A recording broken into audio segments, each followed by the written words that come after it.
que é coordenado por mim. Eu sou Maria de Lourdes, da Filosofia, e também tem participação de outros professores aqui do CFH e também outros alunos do CFH também participam desse projeto. E a nossa ideia é fazer uma discussão político-acadêmica, vamos dizer assim, né? Então, nós vemos que depois das eleições nós tivemos várias avaliações, né? Nós lemos sobre isso, vemos sobre isso, assistimos a alguns debates sobre isso, e nós temos aqui na universidade pessoas que são qualificadas, né? E que estudam isso, que tem isso como seu objeto de estudo, de uma maneira mais estrita ou mais ampla. E a nossa ideia com esse projeto de extensão, não só com esse debate, é realmente conseguir extrair um pouco dessas pessoas, esse conhecimento, né, e esses conceitos que esses professores ou professoras possam vir a nos dar aqui, para que a gente possa realmente fazer uma discussão enquanto estudante e professor de um centro de humanidades, uma discussão mais qualificada. Tá? Então, a nossa ideia também é que essa discussão fosse vista, tá, de vários ângulos. Tá? Então, nós temos pessoas aqui que politicamente são diferentes entre si, têm posições políticas diversas, e o mais importante também, que são pessoas cuja especialidade também é diferente dentro das humanidades, né? Então, nós temos o professor Paulo Pinheiro Machado, que é um historiador, nosso diretor de centro aqui, né, conhecido, acho, pela maioria, e que é o professor vindo do Departamento de História. Nós temos o professor Alessandro Pinzani, como eu, né, um filósofo proveniente do Departamento de Filosofia. E nós temos o professor Carlos Eduardo Cel, um sociólogo, tá, vindo do Departamento de Sociologia. Então, a nossa ideia é que esses professores nos apresentem alguma avaliação sobre pós-eleições e depois nós vamos abrir o debate. Então, a ordem vai ser a seguinte: a ordem foi uma ordem não hierárquica, uma ordem pelo sobrenome, ordem alfabética pelo sobrenome. Então, vai falar o professor Paulo, tá? Depois vai falar o professor Pinzani, e depois vai falar o professor Cel. O professor Paulo vai falar primeiro porque é o professor Paulo Pinheiro Machado, então botou Machado, porque eu falar primeiro. Ok, então, Paulo, agradeço a todos também a participação, tá? Então passo a palavra para o Paulo. No debate da Globo. Bom, boa noite. Queria primeiro agradecer para a professora Maria de Lourdes pelo convite, né, pela gentileza do convite, pela atenção especial, uma oportunidade muito interessante, né, e para mim é um desafio, porque eu estou vindo mais como um cidadão do que propriamente como um pesquisador. Então, se é um evento político-acadêmico, eu me incluo na parte do político, né, assim, especificamente, né, embora, claro, a gente tenha uma experiência acadêmica que não é diretamente ligada à conjuntura, né, imediata, né, mas que pode ajudar no debate, em geral, né. Fico muito honrado de ficar ao lado dos professores Pinzani e Cel, né, que são mais apetrechados do que eu para essa discussão, né. E então, né, o que eu vou trazer são algumas pequenas reflexões, né, sobre essa trajetória que nós tivemos, né. Eu acho que o objetivo é falar em pontos para levantar o debate não só entre nós na mesa e o público, né, aqui presente, né. Então, eu acho que o que nós... Não há como a gente entrar no pós-eleições sem falar do antes das eleições, né. E deu para se avaliar, né, que a afirmação dos derrotados da eleição, de que eu sabia que eles iam dizer isso no momento do anúncio, o país está dividido, né? Foi a primeira coisa que eles disseram. Foi aquilo que o Capriles disse na Venezuela, né, que aconteceu em outros momentos, para diminuir o valor da vitória do adversário, né? Então, o discurso do país dividido, né, é algo usado, né, pelo lado que perdeu a eleição para criar uma instabilidade e já deixar o outro lado em dificuldades. Né. Mas eu acho que essa afirmação de que o país está dividido é uma afirmação verdadeira, por outras razões. Né.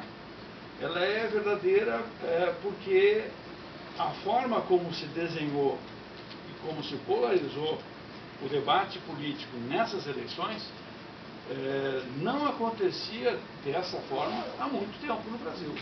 Então, é claro que nós tivemos, né, anteriores embates entre o Serra e o Lula, que desenharam um pouco disso, o Alckmin, né, também, depois a Dilma e o Serra de novo, né, mas dessa vez foi mobilizado, né, pelas forças conservadoras um arsenal, né, eu acho que é um verdadeiro arsenal, né, político, midiático e de recursos, né, que nunca tinha sido visto antes na história desse país, para usar a expressão, né, do Lula. Então, assim, eu acho que esse é um dado que chama atenção. E chama atenção fazer isso contra um governo que foi tão até moderado em vários aspectos, né, em relação aos interesses permanentes, vamos dizer assim, das classes conservadoras. Né. Os bancos ganharam dinheiro, os grandes monopólios continuaram crescendo, inclusive se projetando para países vizinhos com o apoio do BNDES e da política externa do governo. Né. O agronegócio cresceu. Né. É uma característica, é um certo padrão de desenvolvimento econômico que no meio rural é bastante extensivo. Né. Ele supõe, né, um dano social, um dano ambiental de razoáveis proporções. Né. Então, assim, a gente não pode deixar de considerar isso. Né. Mas o debate que aflorou, ele trouxe, né, na minha visão, na visão de muitas pessoas, né, que a gente vê debater aí pelas ruas e pelas redes sociais, né, algo que é quase uma visão de revolta da Casa Grande contra a Senzala. Né.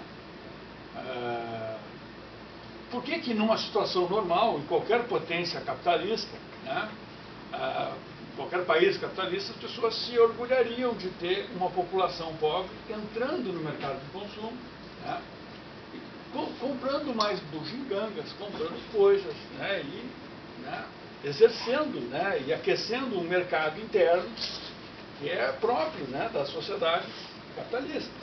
Né. Então, não existe nada de subversivo, né, num processo de pelo menos não é nem enriquecimento, né, de uma diminuição da miséria dos mais pobres. Né, foi o que aconteceu no Brasil.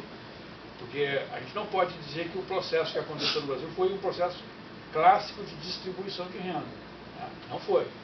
Né, aumentou a concentração de renda no Brasil. Os ricos ficaram mais ricos. Certo?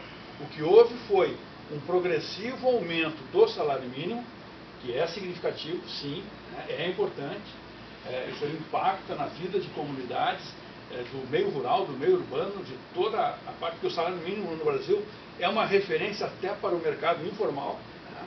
Então, o mercado informal é esse que diminuiu bastante, até por aumento da formalização do trabalho no país, que eu acho que é um crédito, né, do atual governo.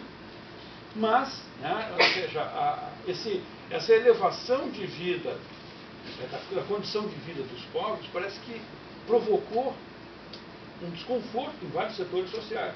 Né? E não só nos setores sociais mais ricos, né? Até setores sociais medianamente remediados, não sei se é difícil de chamar uma classe média, né? Mas as pessoas se incomodam, né, em ver o pobre largando o jegue e comprando uma moto, né, a empregada doméstica tendo um iPhone que é mais novo do que o da patroa dela. Né. Isso cria algumas situações em que as pessoas, né, se incomodam com isso. Né. E é esse tipo de sentimento e de ódio que foi muito explorado durante as eleições, né, que criou uma situação de radicalização. Muito mais, né, por esse respiro dos mais povos do que propriamente por qualquer medida política radical de restrição, né, do enriquecimento dos mais ricos. Né. Não foi estabelecido no Brasil nenhum imposto sobre grandes fortunas, embora isso já esteja previsto na Constituição. Foi lembrado pela campanha dos candidatos nanicos de esquerda, né, que tem o seu papel importante no debate político. Né. Não foi, ao contrário, por exemplo, da Argentina, onde o governo da Cristina Kirchner confrontou o monopólio das comunicações e em vários momentos confrontou os interesses do agronegócio. E o agronegócio na Argentina não é brincadeira, né? Os caras são muito poderosos também, proporcionalmente, eu acho que até mais do que no Brasil em relação ao Estado Nacional. Né? Então, assim, a administração do governo, né? E levando isso, né, para o debate já do pós-eleitoral, né, traz uma série de problemas e de contradições, né, da atual conjuntura. Né. Então, um dos problemas é esse, é a composição do atual governo. Quando foi anunciado o nome da Cátia Abreu, eu não me surpreendi muito, francamente, embora não tenha gostado também. Né. É que há muito tempo o Ministério da Agricultura é um ministério destinado ao agronegócio. Né. Já foi assim com o Roberto Rodrigues, anteriormente, né, e com outros ministros, né, que ocuparam essa pasta muito sintonizados com uma bancada ruralista que existe no Congresso, que é a bancada que se usa, vamos dizer assim, desse discurso de que está dominando o setor estratégico, agroexportador, que produz divisas para o país e que, portanto, deve ter a sua correspondente, o seu correspondente reconhecimento político, né, com orçamento e tudo mais. E por mais dinheiro que esse governo dê ao agronegócio, e dá muito dinheiro, né, isso não redunda em apoio político prático, né, nem nas eleições e nem no Congresso. A gente sabe como é que é isso. Né? Ou seja, setores lá como Mato Grosso, Goiás, Mato Grosso do Sul, aquela região, ela votou fortemente, né, no candidato da oposição, no Aécio, né, via a Marina já com preocupação, porque a Marina tinha passado ecológico, para eles já era um negócio meio complicado, mas o Aécio era mais fácil deles apoiarem. Né? Então, o consenso que se dá em torno da participação desses grupos no poder central, ela é muito forte, né, dentro do Ministério da Agricultura. Os movimentos sociais, os assentamentos da reforma agrária, os atingidos das barragens, os quilombolas, os indígenas, esses outros grupos sociais do meio rural, são atendidos pelo Ministério, pelo MDA, que é o Ministério do Desenvolvimento Agrário, que tem 10% do orçamento do Ministério da Agricultura.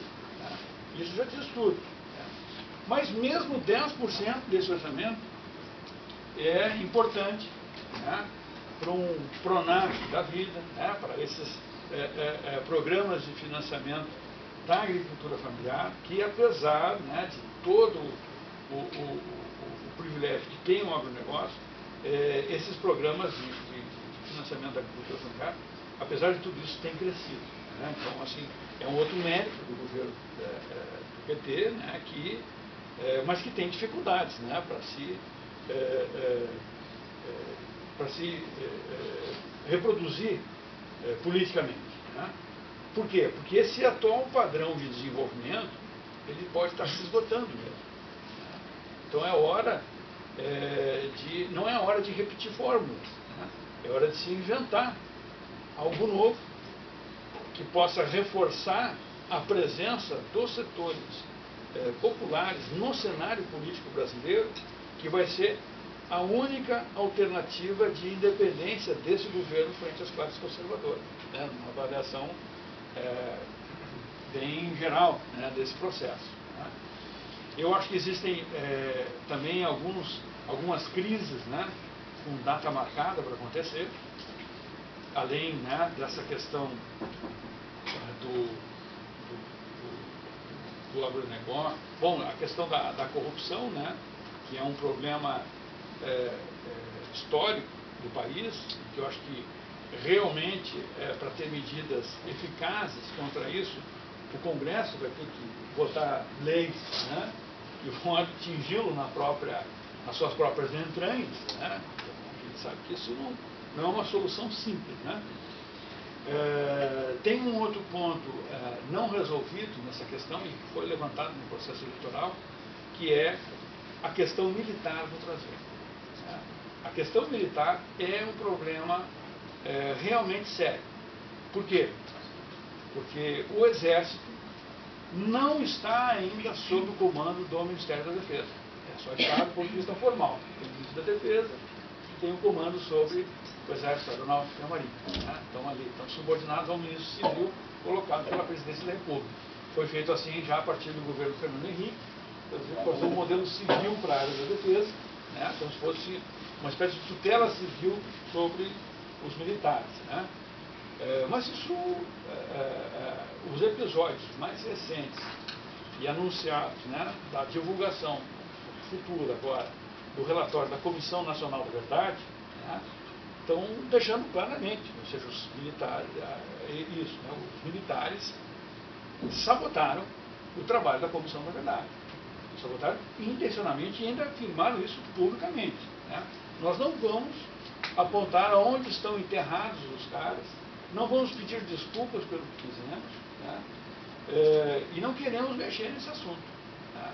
E o pior de tudo isso, continuam formando oficiais nas escolas militares, hoje oficiais jovens, que serão generais daqui a 30 ou 40 anos, dentro da mesma doutrina de segurança nacional que animou os golpistas de 64.